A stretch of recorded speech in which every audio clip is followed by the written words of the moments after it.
Guys welcome to Alpha Institute. Guys आज हम class 12th chemistry यानी कक्षा 12 रसायन विज्ञान के चैप्टर नंबर 3 वैद्युत रसायन को कंप्लीट करने वाले हैं। चैप्टर नंबर 3 के वे सभी प्रश्न जो आपके बोर्ड एग्जाम को लेकर महत्वपूर्ण है, जिसे आपको तैयार कर लेना चाहिए, उन सभी क्वेश्चंस को आज के इस लेक्चर में कवर करेंगे, वो भी सॉल्यूशन के साथ में। कोशिश करेंगे कि आप सभी को सभी प्रश्न आज ही के लेक्चर में तैयार हो जाए, याद हो जाए। अगर आपको इस क्लास का पीडीएफ चाहिए तो आप मेरे टेलीग्राम चैनल को ज्वाइन कर सकते हो, जिसका लिंक नीचे डिस्क्रिप्शन में है, जहां पर हम इस क्लास के होने के 2-3 घंटे बाद आपको पीडीएफ अपलोड कर देते हैं। और टेलीग्राम चैनल पर ही आपको अन्य क्लासेज का पीडीएफ मिल जाएंगी। और साथ में जल्द ही हम आपको टेलीग्राम चैनल पर फाइनल शॉर्ट रिविजन नोट्स, पूरे एनसीईआरटी का सॉल्यूशंस और खूब सारा स्टडी मटेरियल टेलीग्राम चैनल पर देने वाले हैं, आप सबको प्राप्त हो जाएंगी। और टेलीग्राम चैनल पर ही हम आपका वीकली टेस्ट भी लेते हैं। तो गाइस चलिए आज का यह लेक्चर शुरू करते हैं। शुरू करने से पहले जो नए स्टूडेंट हैं, आप सभी लोग चैनल को सब्सक्राइब कर लेना, साथ में प्लेलिस्ट में चले जाना, वहां पर आप लोगों के लिए खूब सारा इंपॉर्टेंट वीडियो लेक्चर्स पड़े हुए हैं। आप सभी लोग बोर्ड एग्जाम से पहले सभी लेक्चर्स को देख लेना, जो कि आपको काफ़ी हेल्प करेंगे। और सभी लोग इस लेक्चर को लाइक करके पूरे कंसंट्रेशन के साथ में लास्ट तक देखें। निश्चित रूप से सभी प्रश्न आपके तैयार हो जाएंगे और याद रखने में आसानी भी होगी। तो गाइस चलिए यह लेक्चर शुरू करते हैं। सबसे पहला प्रश्न है, क्वेश्चन नंबर 1 से शुरू करते हैं। गाइस क्वेश्चन क्या है, विद्युत रासायनिक श्रेणी क्या है, इसके 2 उदाहरण लिखिए या फिर 2 अनुप्रयोग लिखिए। क्वेश्चन यह है, विद्युत रासायनिक श्रेणी क्या है, इसके 2 उदाहरण या अनुप्रयोग लिखिए। यह क्वेश्चन कई प्रकार से पूछा जाता है। पहले कभी ये बोर्ड में ऐसे भी पूछ लिया है कि विद्युत रासायनिक श्रेणी क्या है, केवल अकेले में पूछा है, तो यह अति लघु उत्तरीय प्रकार का हो जाएगा। अगर विद्युत रासायनिक श्रेणी क्या है, इसके 2-3 उदाहरण लिखिए, तो ये लघु उत्तरीय प्रकार का हो जाएगा। तो क्वेश्चन कोई भी हो, आपको क्या लिखना है मैं बताने जा रहा हूं। देखिए विद्युत रासायनिक श्रेणी जो होता है, एक प्रकार की श्रेणी होती है, एक प्रकार की क्या होती है, सीरीज होती है या श्रेणी होती है, जिसमें किसी तत्व के विभिन्न तत्वों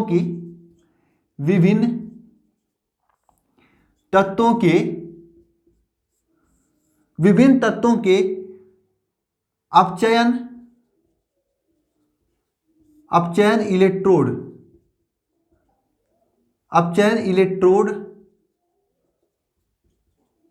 विभव के बढ़ते क्रम में लिखने से प्राप्त होती है। अपचयन इलेक्ट्रोड विभव के बढ़ते क्रम में लिखने से प्राप्त होती है। फिर से समझना, देखिए विद्युत रासायनिक श्रेणी एक प्रकार की श्रेणी होती है जो कि विभिन्न तत्वों के अपचयन इलेक्ट्रोड विभव के, किसके, अपचयन इलेक्ट्रोड विभव के, 3 शब्द याद रखना, अपचयन इलेक्ट्रोड विभव। आप इसे खटाखट जाइए कमेंट बॉक्स में लिख डालिए, अपचयन इलेक्ट्रोड विभव के बढ़ते क्रम में लिखने पर प्राप्त होती है। फिर से समझना, एक विद्युत रासायनिक श्रेणी क्या होता है, एक प्रकार की श्रेणी होती है जो कि विभिन्न तत्वों के अपचयन इलेक्ट्रोड विभव, एक बार 2-3 बार आप कमेंट बॉक्स में लिखो अपचयन इलेक्ट्रोड विभव, ये शब्द याद रहेगा तो आप पूरी की पूरी डिफिनीशन लिख लोगे। अपचयन इलेक्ट्रोड विभव के घटते नहीं बढ़ते क्रम में लिखने पर प्राप्त होती है विद्युत रासायनिक श्रेणी। याद रखना, यहाँ पे ये घटते बढ़ते में बहुत कंफ्यूज कराता है आपके ऑब्जेक्टिव क्वेश्चन में लिख देगा विद्युत रासायनिक श्रेणी प्राप्त होती है अपचयन इलेक्ट्रोड विभव के घटते क्रम में, बढ़ते क्रम में, दोनों के क्रम में, इसमें से कोई नहीं। तो आपको सही क्या लिखना है, बढ़ते क्रम में लिखने पर प्राप्त होती है, किसके, अपचयन इलेक्ट्रोड विभव के बढ़ते क्रम में लिखने पर प्राप्त होती है। खटाखट कमेंट बॉक्स में जाइए, 2-3 बार कमेंट करिए अपचयन इलेक्ट्रोड विभव, आपको याद हो जाएगा यह शब्द याद हो जाता है तो आप आसानी से इसकी डिफिनीशन लिख सकते हो। विद्युत रासायनिक श्रेणी एक प्रकार की श्रेणी है जो कि विभिन्न तत्वों के अपचयन इलेक्ट्रोड विभव के बढ़ते क्रम में लिखने पर प्राप्त होती है। यहां पर मैं डिफिनीशन लिखा हूं, विभिन्न तत्वों को उनके बढ़ते हुए अपचयन इलेक्ट्रोड विभव के क्रम में रखने पर जो श्रेणी प्राप्त होती है उसे विद्युत रासायनिक श्रेणी कहते हैं। देखिए आप कौन सी श्रेणी प्राप्त होती है, जब हम विभिन्न तत्वों के उनके अपचयन इलेक्ट्रोड विभव के बढ़ते क्रम में लिखते हैं तो एक श्रेणी प्राप्त होती है। कौन सी श्रेणी, यहां पर मैं लिखा हूं लिथियम, पोटेशियम, सोडियम, मैग्नीशियम। देखिए इस पूरी सीरीज को याद करने के लिए मेरे पास एक ट्रिक है, लेकिन मैं उस ट्रिक को अलग से बताना चाहता हूं। छोटा सा वीडियो बनाऊंगा, उसमें ट्रिक बता दूंगा, आपको हमेशा के लिए याद हो जाएगा। और यह बहुत इंपॉर्टेंट है, आपकी केमिस्ट्री में हर जगह उपयोग किया जाता है इसका। और कोई भी रिएक्शन होती है तो इसी के अनुसार होती है। इसके अनुसार अगर यहाँ पर इस सीरीज में कोई भी तत्व इसके ऊपर नीचे हो गया तो रिएक्शन ही नहीं होगी। अभी मैं बताऊंगा आपको किस प्रकार से रिएक्शन होता है, पहले बात समझिए आप लोग। इस पूरे सीरीज को आपको याद रखना होगा। याद रखने के लिए मैं ट्रिक बताऊंगा, लेकिन फिलहाल अभी आपको याद करना है तो आप नीचे कमेंट बॉक्स में पूरे सीरीज को 4-6 बार लिख डालिए। जिस तरह से आप लोग चैटिंग करते हो अपने दोस्तों से ना, उसी प्रकार से आप इस पूरे सीरीज को 2-3 बार लिखिए कमेंट बॉक्स में, या अपने रफ पर लिखिए, याद हो जाएगा। किसी भी चीज़ को याद करने के लिए आपको उसको बार बार लिख कर याद कर सकते हो। तो ये पूरे सीरीज में इसका मानक अपचयन इलेक्ट्रोड विभव सबसे कम है और इसका सबसे अधिक है। तो ये पूरा का पूरा बढ़ते हुए क्रम में लिखा गया है। अगर आप अपने बुक में देखोगे यह सीरीज ऐसे नहीं, इसको ऐसे लिखा गया है। मैं इसको इस प्रकार से लिख दिया हूं ताकि यहाँ पे जगह कम लगे, ठीक है। ऐसे लिखें, ऐसे लिखा गया है। आपको अगर बोर्ड एग्जाम में पूछता है तो भी आप इसी प्रकार से लिखोगे। अगर बोर्ड एग्जाम में आपसे मानक इलेक्ट्रोड विभव पूछता है तो आप पहले डिफिनीशन लिखोगे। डिफिनीशन में क्या लिखोगे? विभिन्न तत्वों के उनके बढ़ते हुए अपचयन इलेक्ट्रोड विभव को लिखने से जो श्रेणी प्राप्त होती है उसे कहते हैं विद्युत रासायनिक श्रेणी। लिखने के बाद यह पूरे की पूरी सीरीज को आप इस तरह से लिख दोगे, ठीक है। सीरीज को याद करना पड़ेगा। याद करने का मैं ट्रिक बताऊंगा, फिलहाल आप अभी कमेंट बॉक्स में बार बार लिखकर याद कर सकते हो, ठीक है। यह आपका मानक इलेक्ट्रोड विभव का बढ़ता हुआ क्रम हो गया, ठीक है। इसका उपयोग की बात करें तो इसका उपयोग क्या किया जाता है? इसका उपयोग किसी भी रासायनिक अपक्रिया को होने ना होने में पता करने में किया जाता है। यानी कि अगर इस रासायनिक श्रेणी में, एक बात समझना आप लोग, इस रासायनिक श्रेणी में का उपयोग करके हम ये पता लगा सकते हैं कौन सी रासायनिक अपक्रिया होगी या नहीं होगी। अगर कोई किसी भी विलयन में, जैसे मान लेते हैं यहां पर ये 9वां क्वेश्चन देखना, कॉपर सल्फेट के विलयन में जिंक डालने पर नीला रंग गायब हो जाता है, क्यों होता है? इसका जवाब हम इसी विद्युत रासायनिक श्रेणी से देने वाले हैं। फिर से ध्यानपूर्वक समझना। यहां पर मान लेते हैं कोई कॉपर सल्फेट का विलयन है, ठीक है, CuSO4, ये कॉपर सल्फेट का विलयन है। इसमें हम जिंक डालते हैं, यहां पर जिंक डाल रहे हैं। जिंक डालने पर, ये जिंक डालने पर देखना यहां पर नीला रंग गायब क्यों हो जाता है? यानी ये यहां पर नीला रंग गायब क्यों होता है? क्योंकि यहां पर एक रासायनिक अपक्रिया हो जाती है और आपको ये बताता है कौन सी रासायनिक अपक्रिया होगी या नहीं होगी। अब देखिए इस कॉपर सल्फेट के विलयन में जब हम जिंक को डालते हैं तो जिंक देखना यहां पर कहां है? इस कॉपर सल्फेट से पहले पड़ जाता है। अगर इस श्रेणी को ऐसे रखें तो कॉपर सल्फेट के ऊपर पड़ जाता है, यानी जिंक कॉपर सल्फेट से अधिक सीनियर है। कॉपर सल्फेट से जिंक अधिक सीनियर है। ये जिंक जो है कॉपर से अधिक सीनियर है। तो जिंक कहेगा मैं तुमसे सीनियर हूं, तब पर भी तू सल्फेट को साथ बैठा है। अरे मैं सीनियर हूं, मैं पहले साथ में बैठूंगा। तो बेचारा कॉपर को धक्का मारकर यहां से भगा देता है, कॉपर अकेले हो जाता है और जिंक सल्फेट बन जाता है, जिससे इसका नीला रंग हो जाए। नीला रंग जो होता है इसका, ये गायब हो जाता है। इसका नीला रंग गायब हो जाता है। क्यों? क्योंकि जिंक इस विलयन में डालने पर जिंक इस कॉपर से ऊपर स्थित होने के कारण जिंक जो है इस कॉपर को विस्थापित कर देता है इसके विलयन से। तो यानी ये पता लगाने में यूज किया जाता है कि कोई रासायनिक अपक्रिया होगी या नहीं होगी। अगर इसी जगह जिंक के जगह पर अगर हम यहां पर Ag को रख दें, यानी इस Ag को, ठीक है, तब ये रासायनिक अपक्रिया नहीं होगी। क्यों नहीं होगी? क्योंकि ये देखिए Ag जो है कॉपर के नीचे स्थित है, तो Ag इसको हटा नहीं पाएगा। इसके पास बल अधिक नहीं होता है। जैसे आप सोचिए, जरा सोचिए, आपके घर में जो आपसे बड़ा होंगे उनके पास जान अधिक होगा ना, जान का मतलब बल अधिक होगा, तो आपको कहीं से भी हटा दे सकते हैं। आप यहाँ पे कुर्सी पे बैठे किसी के बगल में, वो आएंगे धक्का मार के आपको बैठा देंगे। लेकिन आपसे छोटे, मान लेते कोई 5 या 6 साल का लड़का है, तो आपको धक्का मार के बैठा नहीं सकता है ना। तो इसी तरह समझिए यहाँ पे कॉपर क्या के यहाँ पर स्थित है Ag मतलब चांदी, ठीक है। चांदी इस कॉपर को विस्थापित नहीं कर सकता है, हटा नहीं सकता है, तो ये रासायनिक अपक्रिया ही नहीं होगी। तो पहला अनुप्रयोग यही है कि रासायनिक अपक्रिया को पता लगाने में इसका उपयोग किया जाता है। बोलिए समझ में आ रही कि नहीं आ रही? कमेंट बॉक्स में लिखकर बताइए समझ में आ रही कि नहीं बात आपको। नहीं तो मैं इसका अलग से लेक्चर लेकर बता दूंगा। ये ऐसा लेक्चर है, ये ऐसा चैप्टर, इसमें 2, 3, 5 लेक्चर हो तो भी कम पड़ेगा। लेकिन फिर भी मैं कोशिश किया हूं कि एक लेक्चर में समराइज करने के लिए लेक्चर लंबा हो सकता है, आपको देखना पड़ेगा, ठीक है। तो इस बात को समझना आप लोग। कॉपर सल्फेट के विलयन में से जिंक को Ag से क्रिया नहीं करता है, जबकि यह क्रिया कर लेता है जिंक से। अगर ऐसा ही कभी कभी आपके बोर्ड एग्जाम में क्वेश्चन पूछता है कि कॉपर सल्फेट के विलयन में लोहे का किल, अपना अंशाल उठाओगे आप लोग, देखोगे उसमें अंशाल आप सभी लोग ले लीजिए। अगर नहीं हो रहा है तो कमेंट बॉक्स में कमेंट कर दीजिएगा, मैं अंशाल का PDF भी टेलीग्राम पे डाल दूंगा। तो क्वेश्चन पूछता है कभी कभी कि कॉपर सल्फेट के विलयन में लोहे का किल या लोहे का चूर्ण डालने पर क्या होता है। तो जरा देखना इस श्रेणी में कॉपर यहां पर बेचा रहा है, फेमस लोहा यहां पर है, कॉपर यहां पर है, लोहा यहां पर है। तो यह लोहा इस कॉपर से कहेगा मैं तेरे से ऊपर बैठा हूं, तुम यहां पे साथ में बैठा है किसी के, हाँ, धक्के से आएगा, पूरा गुस्से के साथ आएगा और जिंक को आज इस कॉपर को ऐसे करके धक्का मार के गिरा देगा, खाली जगह हो जाएगा और यहां पर FeSO4 बन जाएगा और साथ में कॉपर बेचारा बाहर अकेले में बैठकर रोएगा। तो ये पता लगाने में यूज किया जाता है कोई रासायनिक अपक्रिया होगी या नहीं होगी। क्यों यूज किया जाता है? पता लगाने में यूज किया जाता है। तो पहला अनुप्रयोग आपको समझ में आया होगा कि कोई रासायनिक अपक्रिया होगी या नहीं होगी, इसे पता लगाने में किया जाता है। और किताब में तो बहुत सारा अनुप्रयोग लिखा है, बड़ा बड़ा लिखा है, आप याद करना, याद करते रह जाओगे। छोटा सा अनुप्रयोग है, मैं समझा दिया हूँ आपको, ठीक है। दूसरा अनुप्रयोग देखना, किसी धातु की सक्रियता को याद करने में की जाती है। तो क्या कैसे यूज किया जाती है? किसी भी धातु की सक्रियता को ज्ञात करने में की जाती है। क्या की जाती है? किसी भी धातु की सक्रियता को ज्ञात करने में की जाती है। मतलब अगर यहां पे बात करें, कॉपर से अधिक सक्रिय फेमस है ना, कॉपर से अधिक बल है इसके पास, लोहे के पास, इसलिए कॉपर लोहे को गायब कर देता है, सॉरी लोहा कॉपर को गायब कर देता है। तो सेकेंड उपयोग यही है कि किसी धातु की सक्रियता ज्ञात करने में की जाती है। थर्ड उपयोग, यहाँ पे 2 ही पूछा था, मैं 3 बता दिया कि आपको अगर 2 ही याद हो रहा है तो कर लेना, तीसरा नहीं याद हो रहा कोई जरूरत नहीं है, ठीक है। क्या है उपयोग? पढ़ लेना यहाँ पर, जिन धातुओं का मानक अपचयन विभव हाइड्रोजन के सापेक्ष निगेटिव है वह अम्ल से H2 को विस्थापित कर देता है। बात समझे? जिस भी धातु का मानक अपचयन विभव हाइड्रोजन के सापेक्ष निगेटिव है वह अम्ल से H2 को विस्थापित कर देता है, ठीक है। ये 3 उपयोग हो गया आपका।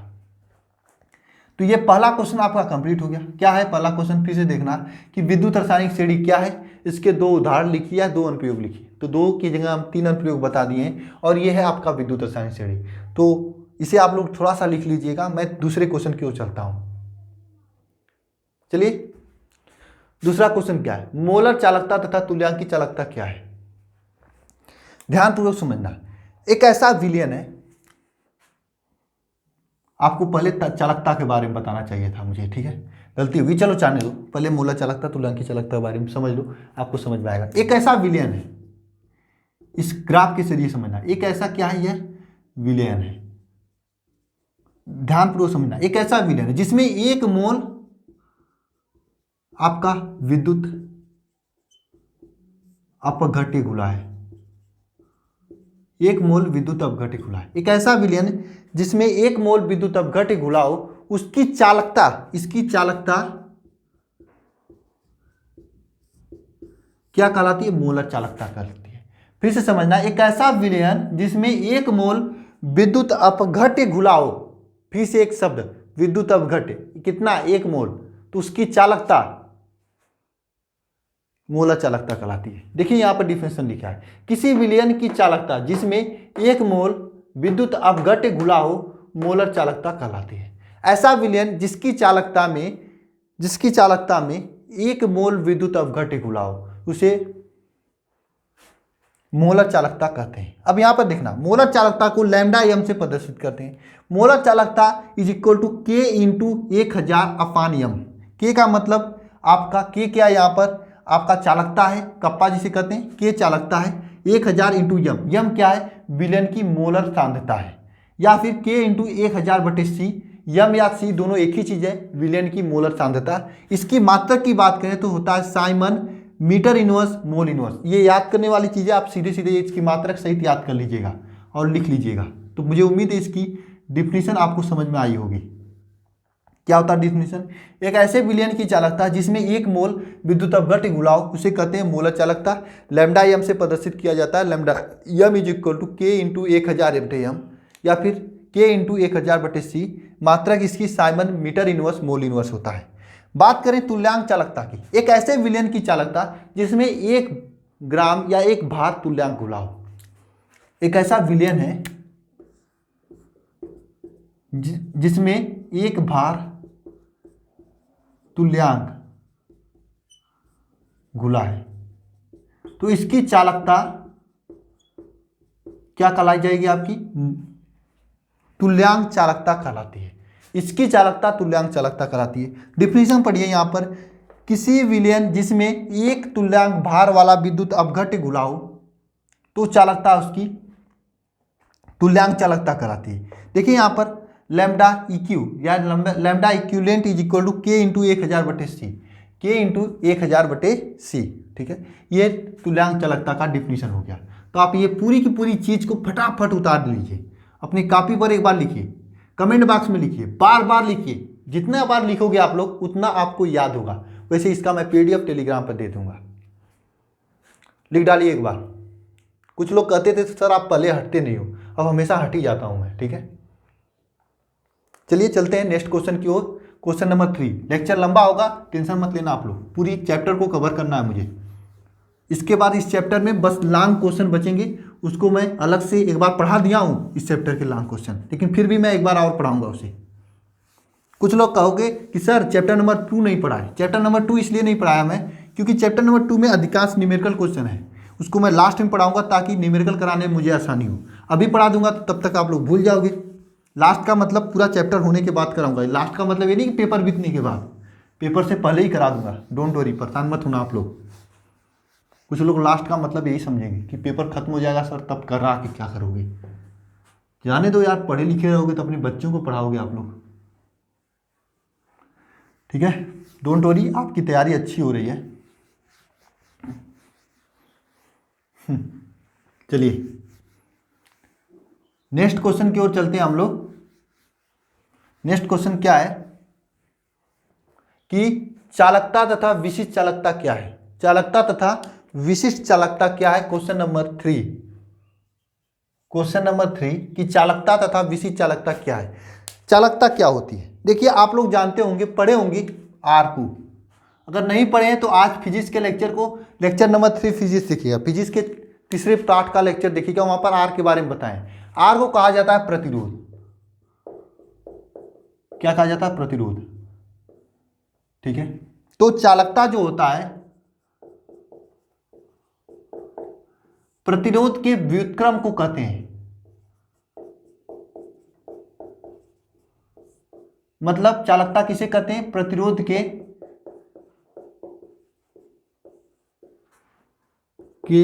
व्युत्क्रम को प्रतिरोध के व्युत्क्रम को चालकता कहते हैं। यानी 1/, प्रतिरोध कर दें तो वह चालकता के बराबर होती है। और चालकता को हम लोग C से प्रदर्शित करते हैं, प्रतिरोध को R से प्रदर्शित करते हैं। प्रतिरोध R, चालकता R is equal to 1/R। देखिए चालकता का जो मात्रक होता है, क्या होता है मात्रक, ध्यानपूर्वक समझना। प्रतिरोध का जो मात्रक होता है वो होता है ओम, और इसका मात्रक ओम का उल्टा महो होता है। क्या होता है, महो। महो कैसे लिखा जाएगा, हाँ ठीक है, महो लिखें, MHO, महो। इसका मात्रक प्रतिरोध का उल्टा महो होता है। साथ में इसका एक और मात्रक होता है, इसका एक और मात्रक होता है SI पद्धति में। SI पद्धति में मात्रक एक और होता है इसका, सीमेंस। आप लोग क्या करो, अगर आपको ये सभी चीजें याद रखना है तो आप अधिक से अधिक लिखा करो।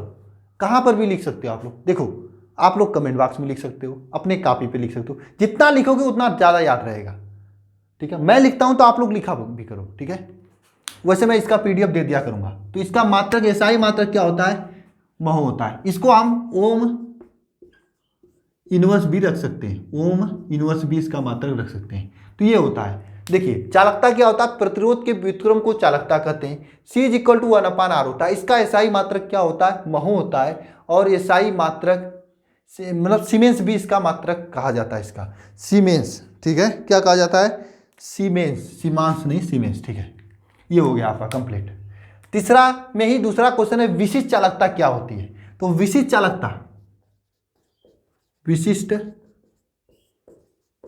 चालकता क्या होती है, विशिष्ट चालकता ये पूछा गया है। देखिए विशिष्ट चालकता जो होती है यह विशिष्ट प्रतिरोध के व्युत्क्रम को कहते हैं। आप लोग जानते होंगे रो एक विशिष्ट प्रतिरोध होता है, विशिष्ट प्रतिरोध।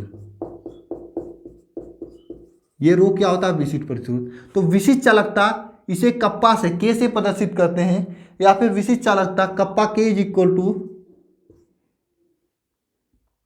विशिष्ट चालकता इज इक्वल टू 1/, विशिष्ट प्रतिरोध होता है।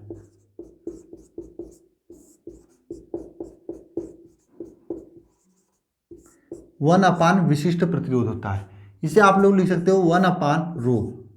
इसे लिख सकते हो 1/ρ। आप लोग क्या लिख सकते हो 1/ρ। और ρ इज इक्वल टू होता है RLA। RLA होता है। ρ इज इक्वल टू क्या होता है RLA। क्या होता है RLA। ठीक है, ये ρ इज इक्वल टू होता है। ठीक है, तो आप इसे RLA को नीचे लिख सकते हो 1/RLA। ठीक है, ये लिख सकते हो 1/RLA। ठीक है, इसे लिख सकते हो, क्या लिख सकते हो 1/RLA। ठीक हो, ठीक है, इसे लिख सकते हो कि नहीं 1/RLA। ठीक है, सॉरी ρ A/L होता है शायद। इसे आप लोग देख लेना, एक मिनट मैं बता रहा हूं। देखिए, विशिष्ट चालकता जो होती है विशिष्ट प्रतिरोध के व्युत्क्रम को कहते हैं। किसको कहते हैं विशिष्ट प्रतिरोध के व्युत्क्रम को। और विशिष्ट प्रतिरोध जो होता है इसको हम लोग किससे प्रदर्शित करते हैं ρ से प्रदर्शित करते हैं। और विशिष्ट चालकता को किससे प्रदर्शित करते हैं K से। तो K इज इक्वल टू होता है 1/ρ। ठीक है, और इसे हम लोग लिख सकते हैं K इज इक्वल टू 1/ρ को लिख सकते हैं, चूंकि ρ इज इक्वल टू होता है आपका RA/L। ठीक है, तो इसका व्युत्क्रम कर सकते हैं, या यहां पर हम ρ का मान रखें तो 1/RA/L लिख सकते हैं। ठीक है, ठीक है, ध्यानपूर्वक समझना। इसको हम क्या लिख सकते हैं 1/RA/L लिख सकते हैं। ठीक है, इज इक्वल टू हो सकता है आपका 1/R इंटू L/A। ठीक है, ये भी हो सकता है। आप इसे याद रखना, जहां पर L क्या है आपका लंबाई, ए क्या है आपका क्षेत्रफल। यल लंबाई है और ए क्षेत्रफल है। यल लंबाई है और ए क्षेत्रफल है। ठीक है, इसे होता है, थोड़ा ऊपर गलत लिखा गया था। ठीक है, देखना कप्पा के, इसे कप्पा कहते हैं। क्या कहते हैं इसे कप्पा कहते हैं। कप्पा के इज इक्वल टू 1/ρ होता है। ρ का मान होता है RA/L। RA/L। तो हम क्या करेंगे इस रो के यहां पर RA/L रखेंगे तो यह यल ऊपर चला जाएगा ना, 1/R इंटू L/A लिख सकते हैं। यल क्या है लंबाई, ए क्या है क्षेत्रफल। ठीक है, इस हिसाब से यह आपका विशिष्ट चालकता के बराबर हो जाएगा। क्या हो जाएगा विशिष्ट चालकता के बराबर हो जाएगा। अगर विशिष्ट चालकता की मात्रक की बात करें, मात्रक, ठीक है, मात्रक की बात करते हैं तो मात्रक क्या होगा। देखिए आर का मतलब प्रतिरोध का मात्रक ओम होता है, तो ओम इनवर्स हो जाएगा, ओम इनवर्स हो जाएगा। अब देखना ये लंबाई है और ये क्षेत्रफल है। आपको मालूम है लंबाई का मात्रक मीटर होता है और क्षेत्रफल का मात्रक क्या होता है मीटर स्क्वायर होता है। तो ये मीटर इस मीटर किससे कट जाएगा तो बचेगा क्या यहाँ पे मीटर, और ये मीटर ऊपर चला जाएगा तो ये मीटर इनवर्स हो जाएगा, मीटर इनवर्स हो जाएगा। ठीक है, तो इसका मात्रक क्या होता है ओम मीटर इनवर्स, या फिर इसका मात्रक हम लिख सकते हैं siemens metre inverse, siemens metre inverse या साइमन सेंटीमीटर इनवर्स, ये लिख सकते हैं। तो यह आपका विशिष्ट चालकता पूरा हुआ। तो आप विशिष्ट चालकता को ऐसे ही लिख लेना, शॉर्ट फॉर्म में लिखोगे तो आपको हमेशा तक याद रहेगा। विशिष्ट चालकता क्या होता है विशिष्ट प्रतिरोध के व्युत्क्रम को कहते हैं। आप यहां पर लिखना चाहें तो लिख सकते हैं विशिष्ट प्रतिरोध का व्युत्क्रम।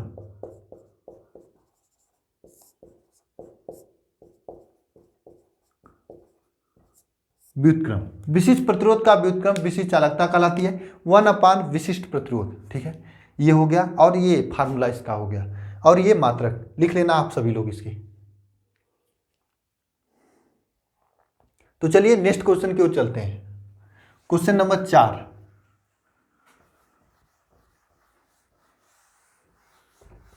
क्वेश्चन नंबर 4 क्या है देखिए मैं मैराथन क्लास लेने के लिए कहा था, लेकिन मैराथन क्लास थोड़ा सा अभी नहीं ले पा रहा हूँ। वजह आप लोग क्यों नहीं ले पा रहा हूँ, इसका वजह यह है कुछ लोगों का प्री बोर्ड एग्जाम चल रहा है, वे लोग रिक्वेस्ट कर रहे हैं सर प्लीज़ मैराथन क्लास मत लीजिए। तो ठीक है, 1-2 दिन रेस्ट ले लो, प्री बोर्ड एग्जाम दे लो भाई। कुछ लोग करें सर अभी कहाँ बोर्ड एग्जाम है, क्यों इतना परेशान हो आप। ठीक हो, ये क्लास आपकी चलती रहेगी, फरवरी तक कंप्लीट कराना है मुझे।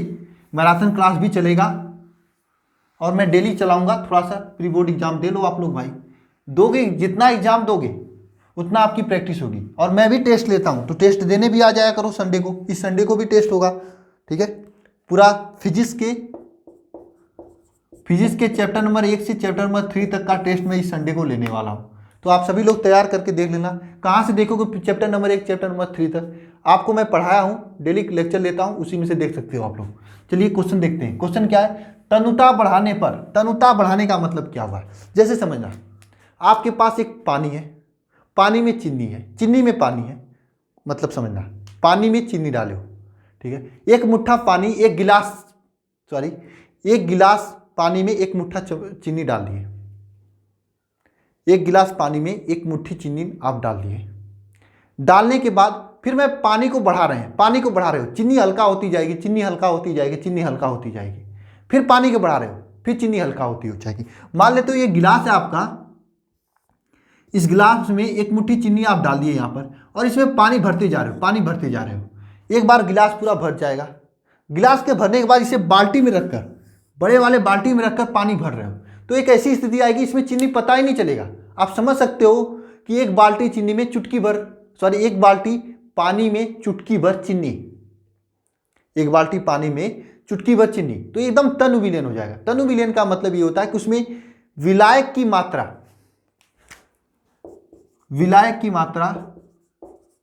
कम हो। विलायक का मात्रा क्या होता है, जो उसमें डाला जाता है। जैसे चीनी, पानी में अगर चीनी डाल लो तो चीनी की मात्रा कम होगा, तो आपका तनु कहा जाएगा। अगर एक बाल्टी पानी में छोटी सी 1 चम्मच चीनी डालोगे तो क्या पता चलेगा, ऊँट के मुंह में जीरा के बराबर होगा। तो एक बाल्टी पानी में आप चुटकी भर चीनी डाल रहे हो, तो ऐसा विलयन बनता है, उसे तनु विलयन कहते हैं।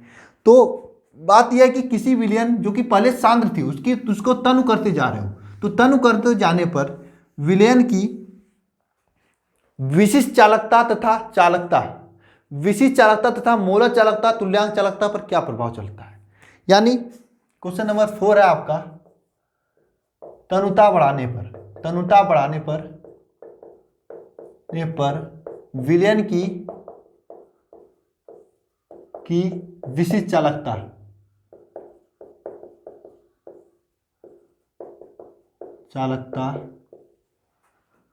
के पर प्रभाव। पहला चीज देखिए, तनुता बढ़ाने पर विलयन की विशिष्ट चालकता जो है घटता है। क्या होती है,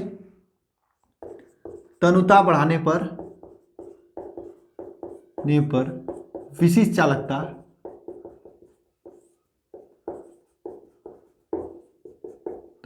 घटती है। ठीक है, क्या होती है, घटती है। फिर से समझना ध्यान पर, तनुता को जैसे जैसे आप बढ़ाओगे वैसे वैसे विलयन की विशिष्ट चालकता घटेगी। क्यों घटेगी, क्योंकि विलयन का आयतन बढ़ता है, बात समझना, तनुता बढ़ाने पर विलयन की विशिष्ट चालकता घटती है। और ये मोस्ट इंपॉर्टेंट प्रश्न है। क्या है, मोस्ट इंपॉर्टेंट प्रश्न है, बहुत बार पूछा है कि तनुता बढ़ाने पर विलयन की विशिष्ट चालकता पर क्या प्रभाव पड़ता है। तो तनुता बढ़ाने पर विलयन की विशिष्ट चालकता घटती है। ठीक है, घटती है, विलयन की विशिष्ट चालकता घटती है क्योंकि उसका आयतन बढ़ता है। आयतन बढ़ने का मतलब, अगर एक गिलास पानी था, उसको एक बाल्टी में डालकर खूब पानी डालते जा रहे हो, तो फिर आयतन बढ़ेगा ना, पानी की मात्रा बढ़ेगी ना। तो वह तनुता बढ़ाने पर किसी विलयन की विशिष्ट चालकता घटती है क्योंकि विलयन का आयतन बढ़ता है। दूसरा पॉइंट क्या है, अगर बात करें मोलर चालकता तथा तुल्यांक चालकता पर क्या प्रभाव पड़ता है, तो आप लिख सकते हो, तनुता बढ़ाने पर पर विलयन की मोलर चालकता तथा तुल्यांक चालकता, दंता बढ़ाने पर विलयन की मोलर चालकता तथा तुल्यांक चालकता ये क्या होता है, बढ़ता है। ठीक है, बढ़ता है। जितना तनु करोगे उतना विलयन की मोलर चालकता तथा तुल्यांक चालकता क्या होगा, बढ़ेगा। और ये भी इंपॉर्टेंट है, ट्रिपल स्टार है। ठीक है, विलयन की मोलर चालकता तथा तुल्यांक चालकता का मान बढ़ता है। क्योंकि इसमें प्रति, आप विलयन की मोलर चालकता का मतलब यही था ना कि कप्पा के इंटू 1000/c, यही था ना, lambda M is equal to. देखिए क्यों बढ़ता है, क्योंकि इसका आयतन बढ़ता है। जब आयतन बढ़ेगा तो आयतन में उपस्थित आयनों की संख्या घटेगी। जैसे जैसे मान इसका घटेगा वैसे वैसे मान इसका बढ़ेगा। तो एक आयतन में या एकांक आयतन में उपस्थित मोलों की आयनों की संख्या घटने की वजह से तुल्यांकी चालकता या मोलर चालकता बढ़ती है। आप इसे याद रखना, नहीं याद हो रहा मत याद रखना, सीधे सीधे याद रखना कि तन्यता जितना बढ़ाएंगे इसकी मोलर चालकता या फिर तुल्यांक चालकता उतना ही बढ़ेगी। और यहाँ पर देखना, जितना तन्यता बढ़ाएंगे उसकी मोलर चालकता या तुल्यांक चालकता, जितना तन्यता बढ़ाएंगे उसकी विशिष्ट चालकता उतना ही घटती है। यहाँ पर घटती है वहाँ पर बढ़ती है, तो इसे लिख लेना आप लोग सही सीधे सीधे। तो उसके बाद नष्ट के समीकरण पर चलते हैं। नेस्ट समीकरण, किसका समीकरण भाई साहब, नेस्ट समीकरण।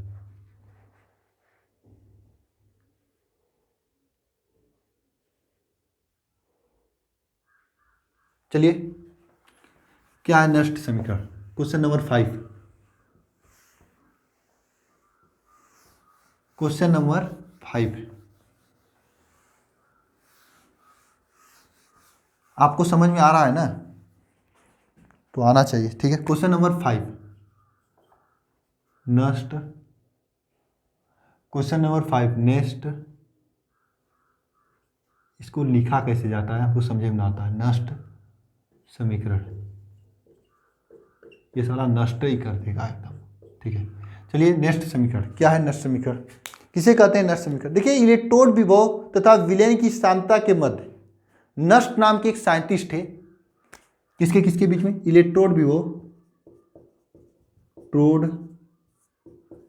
विभव तथा विलयन की सांद्रता के मध्य एक साइंटिस्ट है नष्ट। एक साइंटिस्ट है नष्ट जिसने समीकरण दिया।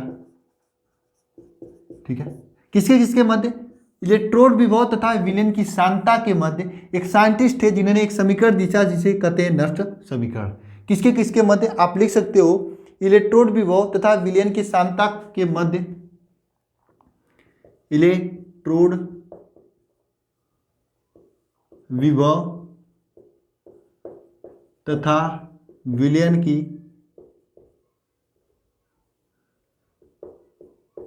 सांद्रता के मध्य, इलेक्ट्रोड विभव तथा विलयन की सांद्रता के मध्य संबंध दर्शाने वाली एक समीकरण, संबंध दर्शाने वाली एक समीकरण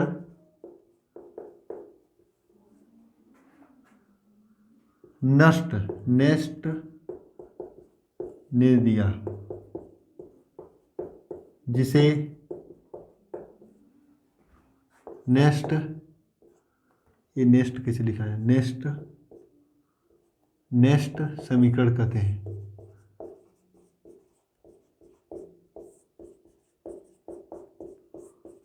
जिसे क्या कहते हैं, नेस्ट समीकरण। फिर से समझना, इलेक्ट्रोड विभव तथा विलयन की सांद्रता को दर्शाने के लिए एक समीकरण दिए नेस्ट ने, जिसे कहते हैं नेस्ट समीकरण। देखिए समीकरण क्या है, समीकरण देखिए उसके बाद आपको समझ में आएगा समीकरण क्या है। ध्यानपूर्वक देखना, यहाँ पे समीकरण यह है कि E इज इक्वल टू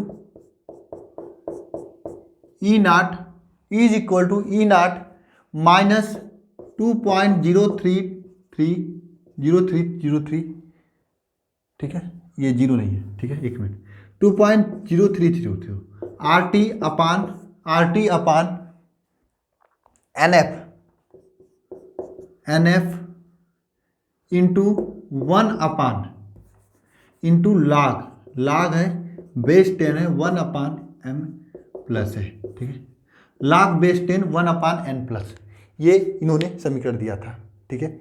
यह इन्होंने क्या समीकरण दिया था, यह इन्होंने समीकरण दिया था जो आपके सामने है, ठीक है।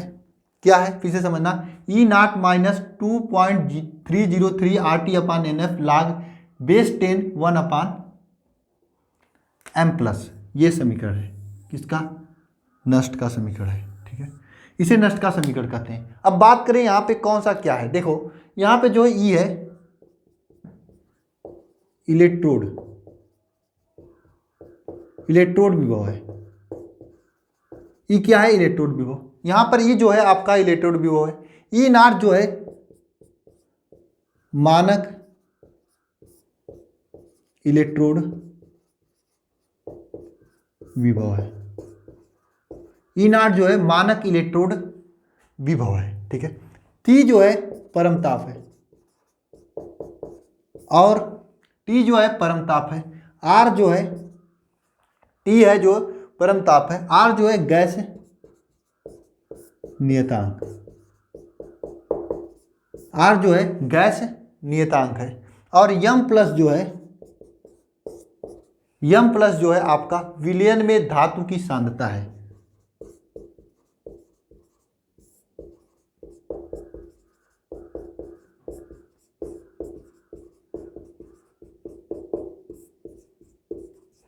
विलयन में धातु की सांद्रता है। जैसे मान लेते कोई विलयन है यम OH है, तो इसमें विलयन में जो धातु यम है उसकी सांद्रता आप यहाँ पे लिखोगे, और इस पे न्यूमेरिकल भी पूछा जाता है। जब मैं न्यूमेरिकल कराऊंगा तो एक बार मैं इसको समीकरण को प्रैक्टिस करा दूंगा, तब आपको याद हो जाएगा। फिलहाल अभी आपको याद रखना है तो इसे बार बार लिख डालिए अपने कापी पर, जहाँ पर भी लिख सकते हो, कापी पर, हाथों पर तो लिख सकते हो, कभी तो सही चीज़ अपने हाथ पे लिखो। आप लोग बहुत कुछ अपने हाथों पर लिखते हो, दिमाग में हर जगह लिख डालो, ये नष्ट समीकरण है, इसे कहते हैं नष्ट समीकरण। क्या कहते हैं, समीकरण।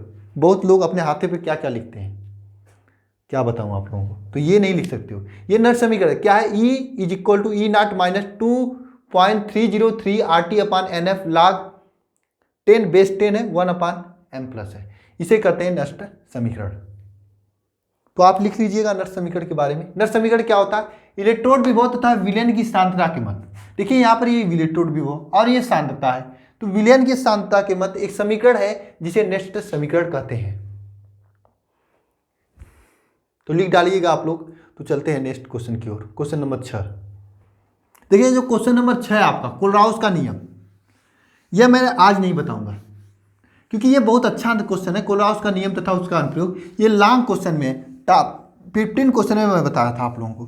टॉप 15 इंपॉर्टेंट क्वेश्चन जो लॉन्ग क्वेश्चन का मैं कराया था, वहाँ पे मैं कोलराउस का नियम अच्छे से समझाया था। आप लोग अगर अभी देखना चाहते हैं तो देख लो जाकर, अन्यथा जब मैं फिर से टॉप 15 क्वेश्चन कराऊंगा मैराथन क्लास के रूप में, तब फिर मैं वहाँ पे कराऊंगा जरूर। कोलराउस का नियम और मानक इलेक्ट्रोड विभव का सचित्र वर्णन, ये दोनों क्वेश्चन मैं नहीं करा रहा हूँ। ये दोनों क्वेश्चन मैं यहाँ पर क्यों दिया था सर, जब आपको कराना ही नहीं था तो कुछ लोग सोचेंगे मैं इसलिए दिया था कि कुछ लोग ऐसे भी हैं जो बहुत मेहनत करते हैं, वे लोग, मैं यहाँ पे क्वेश्चन दे दिया ना, वो 1 घंटे के अंदर इसे तैयार कर लेंगे। ऐसे स्टूडेंट मुझे चाहिए, ऐसे स्टूडेंट मेहनत करते हैं, उनको थोड़ा सा रास्ता दिखाना पड़ता है कि 4 क्वेश्चन मैं बताया, 2 क्वेश्चन आपको मैं दे दिया तो आप तैयार कर सकते हो। ये दोनों क्वेश्चन आपको स्वयं से तैयार करना है। कोलराउस का नियम तथा उनका अनुप्रयोग, दोनों चीज, कोलराउस का नियम तथा उनका अनुप्रयोग, ये लॉन्ग क्वेश्चन में पूछता है, विस्तृत उत्तरीय प्रश्न का प्रश्न है, और मानक इलेक्ट्रोड विभव का सचित्र वर्णन, ये दोनों चीजें। अब मैं बता रहा हूँ आपको रेडॉक्स अपक्रिया क्या होती है। रेडॉक्स अपक्रिया क्या होती है ये मैं आपको बताने जा रहा हूँ, ठीक है। क्या रेडॉक्स अपक्रिया,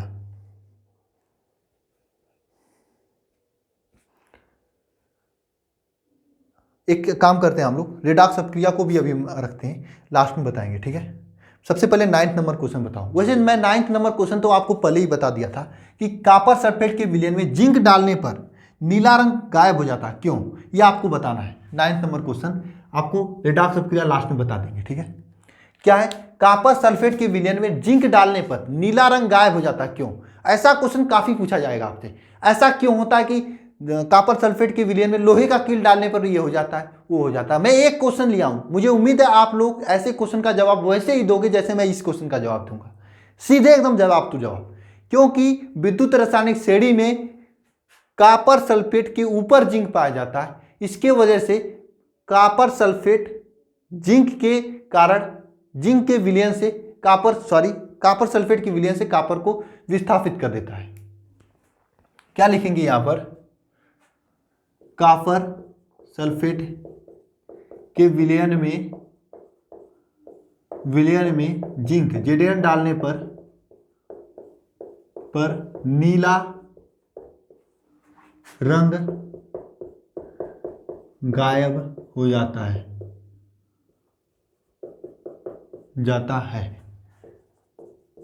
क्योंकि नीला रंग गायब हो जाता है, क्यों होता है? क्योंकि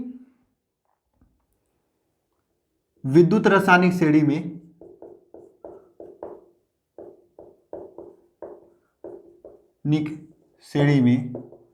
मैं स्टार्टिंग में भी बता दिया हूं विद्युत रासायनिक श्रेणी क्या होता है। विद्युत रासायनिक श्रेणी में जिंक कॉपर से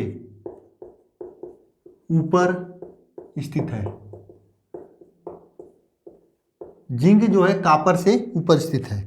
चलिए रिएक्शन को देखते हैं। ये कॉपर सल्फेट का विलयन है, CuSO4 कॉपर सल्फेट का विलयन है। यहां पर हम जिंक डालते हैं, कॉपर सल्फेट के विलयन में हम जिंक डालते हैं, तो क्या होगा? कॉपर सल्फेट के विलयन में जब जिंक डालेंगे तो यह जिंक जो है, चूंकि विद्युत रासायनिक श्रेणी में कॉपर सल्फेट के ऊपर होता है, इसलिए कॉपर सल्फेट जिंक के पास में जाता है और तेज से धक्का मारकर बाहर फेंक देता है और बेचारा कॉपर सल्फेट गिर जाता है। जिंक कॉपर बेचारा निकल कर वहां पर यहां पर गिर जाता है और ZnSO4 बन जाता है। और क्योंकि ZnSO4 एक नया सोल्यूशन बनता है, जिसके वजह से जो कॉपर सल्फेट के कारण नीला रंग था वह गायब हो जाता है, ठीक है। ये पूरी रासायनिक प्रक्रिया। इसे आप लिख दीजिए क्वेश्चन नंबर 9। क्वेश्चन नंबर 10 को देखते हैं। यहां पर हम क्वेश्चन नंबर 10 क्या है, प्रबल विद्युत अपघट तथा दुर्बल विद्युत अपघट के बारे में उदाहरण सही समझाइए। तो सबसे पहले आप हेडिंग करेंगे प्रबल विद्युत अपघट है।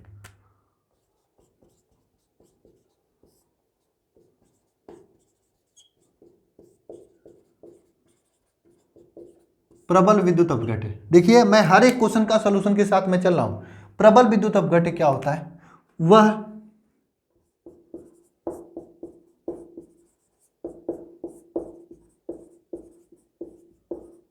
वह विद्युत अपघट है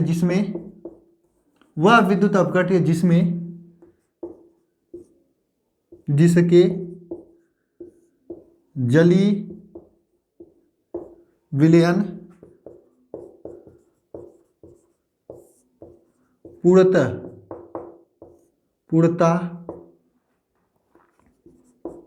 आयनित हो जाता है प्रबल विद्युत अपघट कहलाता है।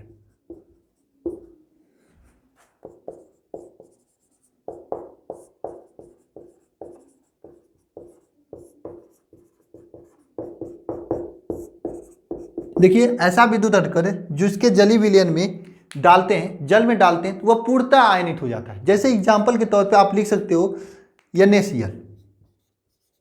आप जल में डालते हो तो Na का पता कहां पे चलता है? जल में जब नमक डालते हो तो नमक में Na का कहां पता चलता है, Cl का कहां पता चलता है? आप देख पाते हो क्या हाथों से? नहीं देख पाते हो, पूर्णतः आयनित हो जाता है। तो ऐसा जली विलयन जिसे जल में डालने पर, ऐसा प्रबल विद्युत अपघट वो होता है जिसे जल में डालते हैं तो जली विलयन में पूर्णतः आयनित हो जाता है। जैसे NaCl हो गया, KCl हो गया, एग्जाम्पल NaOH हो गया, डॉट डॉट डॉट। ये आपके एग्जाम्पल हो गए। बात करें दुर्बल विद्युत अपघट की,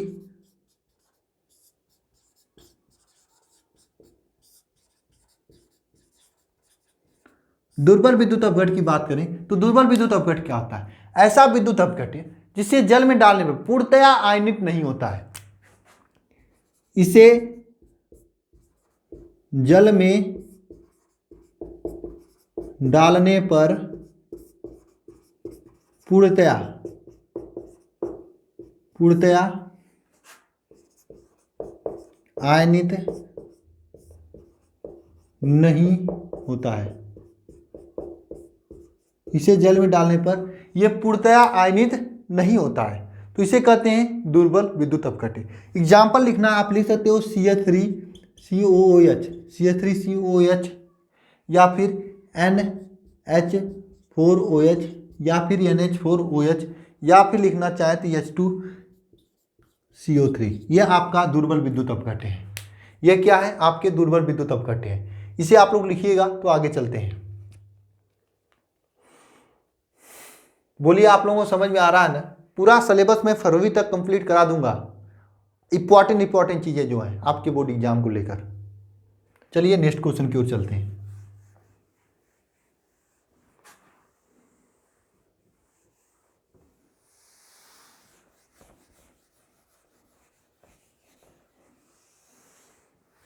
नेक्स्ट क्वेश्चन की ओर चलते हैं। फाइनल 60 टाइप का ये वीडियो है। सभी प्रश्न जो कि इंपॉर्टेंट है आपके बोर्ड एग्जाम को लेकर करा देंगे। इसके बाद डीपीपी चलाएंगे। डीपीपी में डेली प्रैक्टिस पेपर, जिसमें आपको डेली कुछ क्वेश्चन दे दूंगा और उसका प्रैक्टिस कराऊंगा, ठीक है। डीपीपी में क्या होगा, डेली मैं आपको टेलीग्राम पे कुछ क्वेश्चन दे दूंगा, उसका डेली के डेली मैं प्रैक्टिस कराते रहूंगा। शाम को सुबह मैं क्वेश्चन दूंगा, शाम तक आप लोग उसे लिख कर प्रैक्टिस कर लीजिएगा। शाम को हम उन्हीं क्वेश्चन को सोल्यूशन कराएंगे, ठीक है।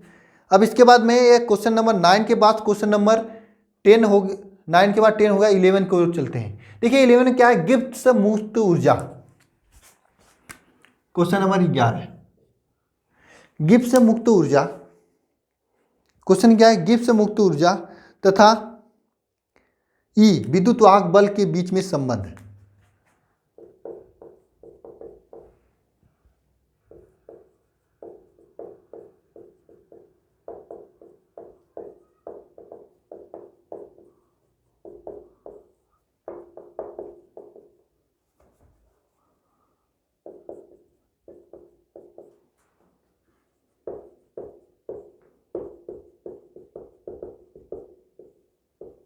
ठीक है, गिब्स मुक्त ऊर्जा तथा ई के बीच संबंध क्या होता है। डेल्टा जी गिब्स मुक्त ऊर्जा, delta G is equal to होता है, delta G is equal to होता है minus NEF। Delta G is equal to होता है minus NEF। Delta G is equal to होता है माइनस NEF, ठीक है। ये होता है। एक प्रश्न है जो कि आपके बोर्ड एग्जाम में पूछा गया था कि किन दशा में delta E is equal to 0 और delta G is equal to 0 होता है, किन दशा में। ये क्वेश्चन पूछा गया था, तो इसका जवाब होगा साम्यावस्था में। साम्यावस्था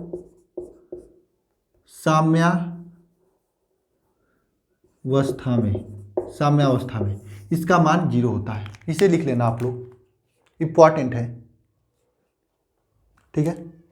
तो गाइस इस प्रकार से आपके सभी प्रश्न हो चुके हैं। एक दो प्रश्न छूटा है। कौन कौन सा छूटा है प्रश्न, मानक इलेक्ट्रोड विभव वाला और कोलराउस का नियम वाला। ये प्रश्न मैं अलग से बताऊंगा। मानक इलेक्ट्रोड विभव को मैं समझाने लगा तो 15 मिनट 10 से 15 मिनट लग जाएंगे।